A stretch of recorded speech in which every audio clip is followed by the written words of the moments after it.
दोस्तों, एक लड़का अपनी दोस्त की शादी में फूड लेकर बारात जाता है और जाते ही वहां पर छा जाता है। हर तरफ उसी के जलवे होते हैं क्योंकि वह वहां पर पहुंचते ही नाव को 10,000 दे दिया, पंडित जी को 10,000 दे दिया। जयमाल स्टेज पर जो है वहां पर भी पैसे लुटा देता है। जो ऑर्केस्ट्रा वाली थी उन पर भी रुपयों की बरसात कर देता है।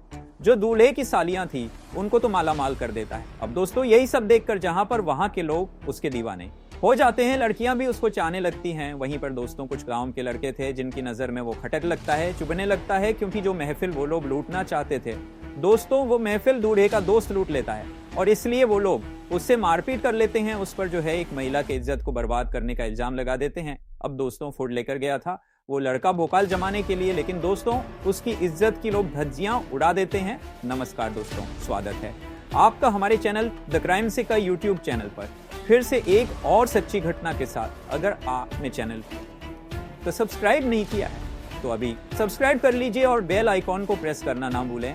वीडियो को अभी से लाइक करें और बताएं कि आपको ये कहानी किस जगह से देख रहे हैं। आइए चलते हैं कहानी पर। दोस्तों, ये कहानी है उत्तर प्रदेश के कन्नौज जिले की एक लड़का जिसका नाम ब्रिजेश होता है। उसकी शादी कन्नौज की एक लड़का जिसका नाम ब्रिजेश होता है। उसकी शादी कन्नौज की एक लड़की से तय होती है, उसका नाम विजय होता है। दोस्तों, उसने एक नई फुटपाथ खरीदी। कार लेकर वो ब्रिजेश के घर पर आता है कि दोस्त की शादी में अपनी कार लेकर जाऊंगा। लेकिन दोस्तों, अब जब आता है तो सारे लोग बारात को विदा कर रही थी। औरतें नाच गा रही थी जैसे देवी स्थान, देवी देवताओं के स्थान का पूजा पाठ होता है। तो वहीं पर वो लोग घूम टहल रहे थे। तो दोस्तों, ये जो है धीरे से एक 10,000 की गड्डी निकालता है, 10,000 की नोट की, और वहां पर वो उड़ा देता है। अब दोस्तों, जब लोग देखते हैं कि 10,000 के नोट उड़ रहे हैं तो लोगों के बीच में जो है हुड़दंग मच जाता है उस पैसों को लूटने के लिए, और बुरी तरीके से अफरा तफरी मच जाता है। धक्का मुक्की में न जाने कितने लोगों को चोट आती है। कुछ लुटेरी जो महिलाएं थी, लुटेरी महिलाएं मतलब जो उस समय पैसा लूटने वाली जो महिलाएं थी, वहां पर जो नाच गा रही थी वो भी पैसा लूटने लगती हैं। उनके कपड़े तक गंदे हो जाते हैं और दोस्तों 1015 मिनट तक सारा प्रोग्राम ठप हो जाता है। तभी ब्रिजेश उससे कहता है कि यार ये कौन सा तरीका है यार, लोग 20 उड़ाते हैं, तू 100-200 उड़ा दे, पूरा 10,000 किया, गड्डी लुटा दी। और इस तरीके से देख धक्का मुक्की में फूफा जी को चोट लग गई। रुपए लूटने के चक्कर में लोग उनको कुचल दिए। तो विजय बोलता है यार फूफा जी को पैसा लूटने की क्या जरूरत थी यार, मैं तो बच्चों के लिए और महिलाएं जो नाच रही थी उनके लिए लुटाया था। तो ब्रिजेश कहता है यार इस तरीके से तो लुटा आएगा तो फूफा क्या मैं भी गाड़ी से उतर कर लूटने लगूंगा, ऐसे भी भला। तो बोलता है यार कोई बात नहीं, ध्यान रखूंगा। लेकिन दोस्तों, बारात निकलते निकलते वो 10-20 हजार और लुटा देता है। और उसके बाद जब वो बारात में पहुंचता है वहां पर लड़की के घर पर पहुंचता है तो दोस्तों द्वार पूजा होता है।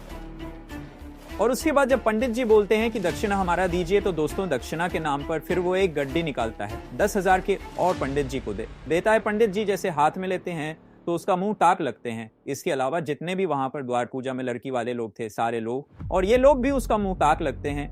पंडित जी कहते हैं कि बेटा ये क्या है। बोलता बस पंडित जी रखिए, आपका दक्षिणा है। अब दोस्तों, जो नौ ठाकुर थे वहां पर उन्होंने बोला कि मुझे भी दक्षिणा चाहिए।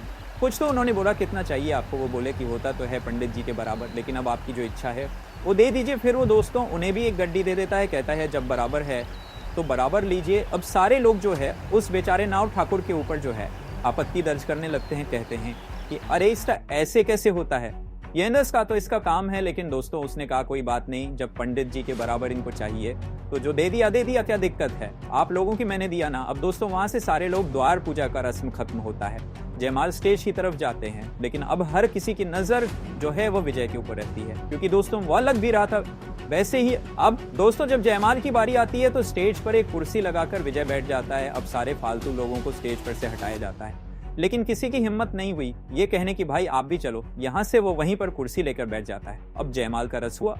उसके बाद लोग आशीर्वाद देने आए तो जो कुछ लड़कियां थी दुल्हन की तरफ से तो वह जो है खाली में फूल लेकर जो भी जाते थे उनके ऊपर ऐसे बरसाती थी। फूल तो वहां पर बैठा था विजय, उसके ऊपर भी बरसा देती थी। और बदले में दोस्तों उसने कहा यार इतना मेहनत तुम लोग कर रहे थे तो मैं भी कुछ फर्ज बनता है। वो दोस्तों उनके ऊपर फिर रुपए लुटा देता है। अब जब रुपया लुटता देख तो और कुछ लड़कियां आ जाती हैं, अब उसके ऊपर फूल लुटाते हैं, उनके ऊपर पैसे लुटाता है। इस तरीके से दोस्तों लोग मजा भी ले रहे थे, लोगों को मजा भी आ रहा था ये सब देखने में। लेकिन दोस्तों बस वही बात है कि 2-3 लड़के वहां पर थे जिनका माहौल खराब हो रहा था, जो कि खुद हवाबाजी करने आए थे, लेकिन अब उनका चारा चल नहीं रहा था।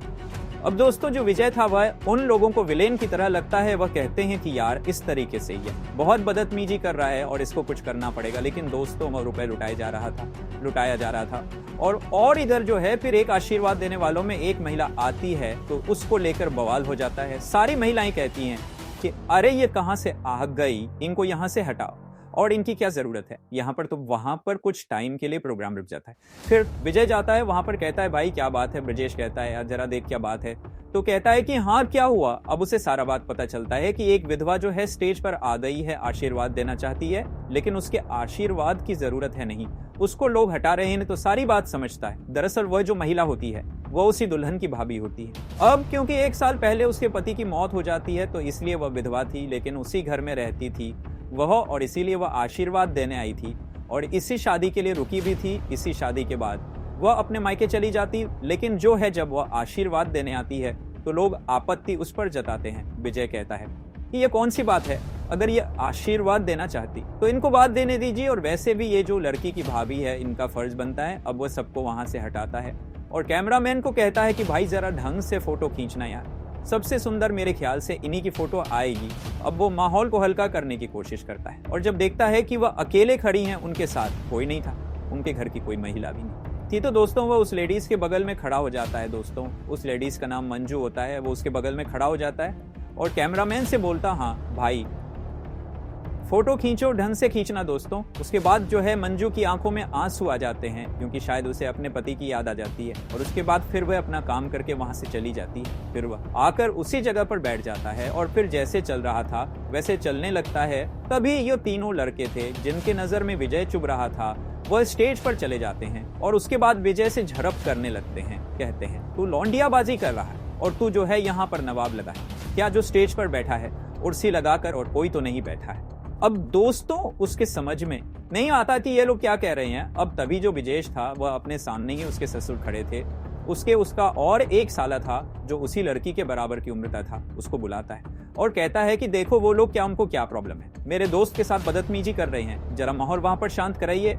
अब दोस्तों वो लोग आते हैं, कुछ और लोग आ जाते हैं, बोलते हाँ भाई क्या हुआ। तो ये लड़की कहते हैं कि देखो ये लौंडियाबाजी कर रहा है और रुपए दिखा रहा है, हमारी बेइज्जती कर रहा है। अब गांव वाले जो थे, जो उनके घर के लोग थे, वो इन लड़कों को जानते थे, इनके रिश्तेदार में ही थे। भाई पटीदर राम चलता रहेगा, तो ये सब बंद करो और उसके बाद चलो खाना वगैरह खाओ, भी शादी भी करनी है। तो बोलता हाँ भाई चलो ठीक है। अब वहां से दोस्तों वो जो है नीचे उतर जाता है और उसके बाद जयमाल का प्रोग्राम पूरा हो जाता है। अब उसके बाद जो ब्रजेश था वो वापस बारात में चला जाता है, विजय भी चला जाता है, सारे लोग चले जाते हैं और फिर 1 घंटे बाद शादी होनी थी, लेकिन वहां पर आर्केस्ट्रा प्रोग्राम था, 4-5 लड़कियां डांस कर रही थी। तो जैसे ही वो देखती हैं जी आ गया, सारे लोग आ गए, तो कहती है कि फटर वाले जो बाबू हैं जरा हम पर भी ध्यान दे देंगे, हम भी गरीब लोग हैं। तो दोस्तों विजय वहां भी जाता है और उनके ऊपर भी 10-20 हज लुटा देता है। अब दोस्तों वह भी खुश हो जाती हैं, उसे दुआ भी देती हैं और उसके बाद ये होता है कि चलो अब शादी करना है। तो ब्रजेश जब शादी करने आता है तो उसके साथ विजय भी आ जाता है। कुछ और बड़े बुजुर्ग जो थे जिनकी देखरेख में शादी होनी थी, जिम्मेदार जो लोग थे, वो भी कुल मिलाकर 8-10 लोग आ जाते हैं और घर के बीच में आंगन था, आंगन में मंड लगा था और वहीं पर सबको बाइज्जत बिठाया जाता है। लड़की वाले और लड़के वाले दोनों तरफ के लोग वहां पर बैठते हैं और विजय की भी एक चेयर लगा दी जाती। वो बोलता है भाई मैं तो किनारे ही बैठूंगा, वो बोलता है भाई मैं तो किनारे ही बैठूंगा। वो एक किनारे अपना बैठ जाता है, वहीं बैठता है जहां पर वह मंजू थी जो कि विधवा भाभी थी, वो भी एक पीढ़ा लगाकर बैठी हुई थी। अब शादी की रस्म शुरू होती है, लेकिन जितने भी सामान थे, जितनी भी जिम्मेदारी थी, अगरबत्ती कपूर से लेकर दूध तक जो भी कुछ था, सारी जिम्मेदारी मंजू के ऊपर थी। कुछ भी घटता तो उसी से लोग मांगते और वो जल्दी से लाकर दे भी देती, सारा कुछ उसी के ऊपर था। इसके अलावा जो रिश्तेदार थे, किसी को सोने की व्यवस्था नहीं है तो आके बोलता था कि अरे जरा सोने की व्यवस्था कर दो, उनका भी जाकर इंतजाम करती। कोई आता बोलता कि भाभी एक प्लेट खाना ले आते, हमने खाना नहीं खाया, उनको खाना लाकर दे। कोई आता अपने बच्चे को लेकर, अरे रो रहा है कुछ खाने का रखे हो, वो तो दे दो, तो उसको भी खाना देती उसने। एक कमरे में जितने भी प्रकार के खाने बने थे सारा थोड़ा थोड़ा मंगा के रख लिया था, क्योंकि उसको पता था कि अगर किसी को कुछ जरूरत पड़ेगी तो मुझसे ही मांगेगा। यह सब उसी की जिम्मेदारी थी, तो सब कुछ वो लाकर दे रही थी। और उसी आंगन में उसकी जो सास थी, यानी कि जो लड़की की माँ थी, वो भी बैठी थी। उसकी और 2 छोटी छोटी नंदे थी, वो भी बैठी थी। उसका देवर भी था, वो भी बैठा था, और बाकी सारी रिश्तेदार की महिलाएं थी, वो भी बैठी थी। लेकिन और किसी को किसी काम से कोई मतलब नहीं था। सारा कुछ जो है वो मंजू ही देख रही थी। अब दोस्तों विजय उसको देखता है कि बहुत परेशान है, इतना कुछ काम कर रही है। फिर वह जो है उससे कहता है कि आपने खाना खाया, तो वो कहती है कि नहीं मेरा क्या, मैं तो खाई लूंगी। तो बोलता है कि कब खाओगी। अब वो ज्यादा बातचीत करना नहीं चाहती थी, तो चुपचाप बैठ जाती, कोई जवाब नहीं देती। फिर विजय कहता है कि मैंने भी नहीं खाया। तो वो कहती है कि आपने क्यों नहीं खाया। तो कहता है कि इसलिए कि मुझे मौका ही नहीं मिला, मैं सोचा कि दूल्हा जब खाएगा, मेरा दोस्त खाएगा, तो उसके साथ खा लूंगा, अभी तक उसे ही खाना नहीं मिला। तो मैं कैसे खाऊंगा? तो बोलती कि वो तो शादी उनकी हो रही है और उनको खाना तो शादी होने के बाद ही मिलेगा, यानी कि उनको तो कल ही अब खाना मिलेगा, तो आप तो भूखे रह जाएंगे। तो बोला कि भाई ऐसी बात है तो भूखा तो रहना ही पड़ेगा। फिर वो कहती है कि अच्छा ठीक है मैं ले आती हूँ खा लो। तो कहता है कि मैं कोई घर आती हूँ क्या जो आप मेरे लिए खाना लाओगे? आपके घर का थोड़ी हूँ। कहती है कोई बात नहीं, आप तो मुझे दोनों तरफ के ही लगते हैं, घराती भी और बाराती भी। बोलता है लेकिन किसी को बुरा तो नहीं लगेगा। बोलती है क्या बुरा लगेगा, आप दूल्हे के दोस्त हैं और हमारा फर्ज है कि आपकी हम इज्जत करें, तो इसमें किसी को बुरा तो लगना नहीं चाहिए। फिलहाल मैं खाना ले आती हूँ। अब दोस्तों उठती है और एक थाली में अच्छे से परोस के सब कुछ ले आती है और उसके बाद एक स्टूल पर रख देती है, उसके सामने कर देती है। अब जब सारे लोग देखते हैं कि यहाँ पर तो विजय को खाना मिल रहा है, तो विजय जति की जिसकी शादी हो रही थी वह कहता है क्या भाई अकेले अकेले? तो कहता है क्या करूं यार, तुम्हारे चक्कर में तो मुझे भी भूख से चक्कर लग रहे हैं, अब आओ खा लो, बाद में शादी कर लेना। तो कहता है भाई खाओ यार, मेरे नसीब में कहाँ खाना है। कहाँ खाना है? हाँ भाई क्या हुआ? तो ये लड़की कहते हैं कि देखो ये लौंडियाबाजी कर रहा है और रुपए दिखा रहा है, हमारी बेइज्जती कर रहा है। अब गांव वाले जो थे, जो उनके घर के लोग थे, वो इन लड़कों को जानते थे, इनके रिश्तेदार में ही थे। भाई पटीदार रंग चलता रहेगा, तो ये सब बंद करो और उसके बाद चलो खाना वगैरह खाओ, भी शादी भी करनी है। तो बोलता हाँ भाई चलो ठीक है। अब वहां से दोस्तों वो जो है नीचे उतर जाता है और उसके बाद जयमाल का प्रोग्राम पूरा हो जाता है। अब उसके बाद जो ब्रजेश था वो वापस बारात में चला जाता है, विजय भी चला जाता है, सारे लोग चले जाते हैं। और फिर 1 घंटे बाद शादी होनी थी, लेकिन वहां पर आर्केस्ट्रा प्रोग्राम था, 4-5 लड़कियां डांस कर रही थी। तो जैसे ही वो देखती हैं जी आ गया, सारे लोग आ गए, तो कहती है कि फटर वाले जो बाबू हैं जरा हम पर भी ध्यान दे देंगे, हम भी गरीब लोग हैं। तो दोस्तों विजय वहां भी जाता है और उनके ऊपर भी 10-20 हज लुटा देता है। अब दोस्तों वह भी खुश हो जाती हैं, उसे दुआ भी देती हैं और उसके बाद ये होता है कि चलो अब शादी करना है। तो ब्रजेश जब शादी करने आता है तो उसके साथ विजय भी आ जाता है। कुछ और बड़े बुजुर्ग जो थे जिनकी देखरेख में शादी होनी थी, जिम्मेदार जो लोग थे, वो भी कुल मिलाकर 8-10 लोग आ जाते हैं। और घर के बीच में आंगन था, आंगन में मंड लगा था और वहीं पर सबको बाइज्जत बिठाया जाता है। लड़की वाले और लड़के वाले दोनों तरफ के लोग वहां पर बैठते हैं और विजय की भी एक चेयर लगा दी जाती है। वो बोलता है भाई मैं तो किनारे ही बैठूंगा। वो बोलता है भाई मैं तो किनारे ही बैठूंगा। वो एक किनारे अपना बैठ जाता है, वहीं बैठता है जहां पर वह मंजू थी जो कि विधवा भाभी थी, वो भी एक पीढ़ा लगाकर बैठी हुई थी। अब शादी की रस्म शुरू होती है, लेकिन जितने भी सामान थे, जितनी भी जिम्मेदारी थी, अगरबत्ती कपूर से लेकर दूध तक जो भी कुछ था, सारी जिम्मेदारी मंजू के ऊपर थी। कुछ भी घटता तो उसी से लोग मांगते और वो जल्दी से लाकर दे भी देती। सारा कुछ उसी के ऊपर था। इसके अलावा जो रिश्तेदार थे, किसी को सोने की व्यवस्था नहीं है तो आके बोलता था कि अरे जरा सोने की व्यवस्था कर दो, उनका भी जाकर इंतजाम करती। कोई आता बोलता कि भाभी एक प्लेट खाना ले आते, हमने खाना नहीं खाया, उनको खाना लाकर देती। कोई आता अपने बच्चे को लेकर, अरे रो रहा है कुछ खाने का रखे हो, वो तो दे दो, तो उसको भी खाना देती उसने। एक कमरे में जितने भी प्रकार के खाने बने थे, सारा थोड़ा थोड़ा मंगा के रख लिया था, क्योंकि उसको पता था कि अगर किसी को कुछ जरूरत पड़ेगी तो मुझसे ही मांगेगा। यह सब उसी की जिम्मेदारी थी, तो सब कुछ वो लाकर दे रही थी। और उसी आंगन में उसकी जो सास थी, यानी कि जो लड़की की माँ थी, वो भी बैठी थी। उसकी और 2 छोटी छोटी नंदे थी, वो भी बैठी थी। उसका देवर भी था, वो भी बैठा था। और बाकी सारी रिश्तेदार की महिलाएं थी, वो भी बैठी थी। लेकिन और किसी को किसी काम से कोई मतलब नहीं था। सारा कुछ जो है वो मंजू ही देख रही थी। अब दोस्तों विजय उसको देखता है कि बहुत परेशान, इतना कुछ काम कर रही है। फिर वह जो है उससे कहता है कि आपने खाना खाया? तो वो कहती है कि नहीं मेरा क्या, मैं तो खाई लूंगी। तो बोलता है कि कब खाओगी? अब वो ज्यादा बातचीत करना नहीं चाहती थी, तो चुपचाप बैठ जाती, कोई जवाब नहीं देती। फिर विजय कहता है कि मैंने भी नहीं खाया। तो वो कहती है कि आपने क्यों नहीं खाया? तो कहता है कि इसलिए कि मुझे मौका ही नहीं मिला। मैं सोचा कि दूल्हा जब खाएगा, मेरा दोस्त खाएगा, तो उसके साथ खा लूंगा, अभी तक उसे ही खाना नहीं मिला, तो मैं कैसे खाऊंगा? तो बोलती कि वो तो शादी उनकी हो रही है और उनको खाना तो शादी होने के बाद ही मिलेगा, यानी कि उनको तो कल ही अब खाना मिलेगा, तो आप तो भूखे रह जाएंगे। तो बोला कि भाई ऐसी बात है तो भूखा तो रहना ही पड़ेगा। फिर वो कहती है कि अच्छा ठीक है मैं ले आती हूँ खा लो। तो कहता है कि मैं कोई घर आती हूँ क्या जो आप मेरे लिए खाना लाओगे? आपके घर का थोड़ी हूँ। कहती है कोई बात नहीं, आप तो मुझे दोनों तरफ के ही लगते हैं, घराती भी और बाराती भी। बोलता है लेकिन किसी को बुरा तो नहीं लगेगा। बोलती है क्या बुरा लगेगा, आप दूल्हे के दोस्त हैं और हमारा फर्ज है कि आपकी हम इज्जत करें, तो इसमें किसी को बुरा तो लगना नहीं चाहिए। फिलहाल मैं खाना ले आती हूँ। अब दोस्तों उठती है और एक थाली में अच्छे से परोस के सब कुछ ले आती है और उसके बाद एक स्टूल पर रख देती है, उसके सामने कर देती है। अब जब सारे लोग देखते हैं कि यहाँ पर तो विजय को खाना मिल रहा है, तो विजय जति की जिसकी शादी हो रही थी वह कहता है क्या भाई अकेले अकेले? तो कहता है क्या करूं यार, तुम्हारे चक्कर में तो मुझे भी भूख से चक्कर लग रहे हैं, अब आओ खा लो, बाद में शादी कर लेना। तो कहता है भाई खाओ यार, मेरे नसीब में कहाँ खाना है। तो उसी से पैसे ले लो। तो कहता है अगर इतने पैसे चाहिए तो इसी के जूते चुरा लो। वो कहता है कि मेरे जूते चुराओगा दुल्हन, ये ले जाएगा, जूते मेरे चुराओगा। तो इस तरीके से खूब हंसी मजाक होता है। लेकिन जो बड़े बुजुर्ग आते हैं कहते हैं यार कुछ दे लेके खत्म करो बाबू, क्यों इतना जो है तुम लोग टाइम बिता रहे हो, बहुत काम है। तो दोस्तों जो है फिलहाल जो ब्रिजेश के पिताजी थे देते हैं और ब्रिजेश के जूते वापस कर दिए जाते हैं। लेकिन वहां भी जो था विजय उनको वह पैसे दे ही देता है, जो मान रही थी उनको दे देता है। कहता है लो यार खुश रहो। अब जब बारात में आता है तो बोलता है ब्रजेश यार तो इतने पैसे लुटा दिया यार, बता ये कोई बात है। तो बोलता है जो कमाते हैं, या कोई बात नहीं यार, जो कमाते हैं उसका 10-20 कम से कम दान करना चाहिए। और ये लोग देख कितने खुश होते हैं, पैसे पाकर तो कोई बात नहीं, मैंने कोई ऐसे नहीं लुटाए हैं, उनको जरूरत थी उनको दे दिया, क्या दिक्कत हो गई। अब दोस्तों उसके बाद दुल्हन की विदाई होती है। लेकिन जैसा कि विजय ने उससे कहा था और ब्रिजेश ने विजय से कहा था कि मैं अपनी वाइफ से बात करूंगा, तो घर जाके वह अपनी पत्नी से बात कर। दोस्तों उसकी पत्नी का नाम छाया होता है। छाया से कहता है कि छाया वो जो मेरा दोस्त था सारी बात बताता है कि वो शादी करने के लिए कह रहा था, बहुत अच्छा है और शेयर मार्केट का एक्सपर्ट है, अकाउंट की पढ़ाई कर रखी है